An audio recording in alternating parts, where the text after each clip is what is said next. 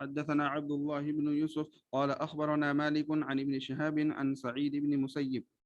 عن أبي هريرة رضي الله تعالى عنه أن سائلا سأل رسول الله صلى الله عليه وسلم عن الصلاة في ثوب واحد فقال رسول الله صلى الله عليه وسلم